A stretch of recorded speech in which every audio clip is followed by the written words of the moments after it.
இன்னைக்கும் சொல்றேன், அண்ணாமலை மாதிரி ஒரு பாஜக லீடரு இனிமேலும் கிடைப்பாங்களா தெரியாது. அத மாற்றுக்கிறது பாயிண்ட வச்சா அடி முதல் மேல வரைக்கும் அலசி ஆராயுது அண்ணாமலை அவ்வளோ. டிஎம்கே என் தலைவனு சொன்னா ஒன்ன நான் இப்படிதான் அடிப்பேன், கண்ணுக்கு கண்ணு பல்லுக்கு பல்லு. இந்த கட்ஸ் எல்லாம் அண்ணாமலைக்கு மட்டும்தான் இருக்கு. மற்றதுக்கெல்லாம் பாத்தீங்கன்னா இப்ப திருப்பரங்குன்றம் அண்ணாமலை பேசுனது கேட்டீங்கன்னா பக்காவா இருக்கும்.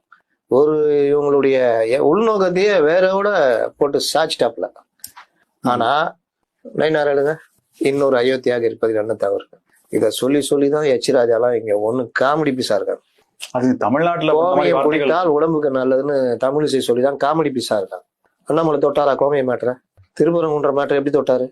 இஸ்லாமிய சகோதரர்களுக்கு எதிரானது இதுல எதுவுமே இல்லையே. ஒரு இஸ்லாமிய சகோதரர் கூட யாரும் தப்பா பேசல, ஒரு இஸ்லாமிய சகோதரர் எதிர்ப்பு தெரிவிக்கலையே. ஆனால் நீங்க அந்த கருத்தை உருவாக்குறீங்க.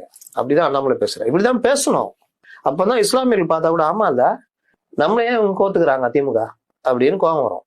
ஆனா இங்க இன்னொரு அயோத்தியாக மாறினது கொய்யால தமிழ்நாட்டுல வந்து அப்போ நீ திமுக பண்ற அந்த பிரச்சாரத்துக்கு இன்னும் கொஞ்சம் எண்ணெய் ஊத்துற, நெய் ஊத்துற.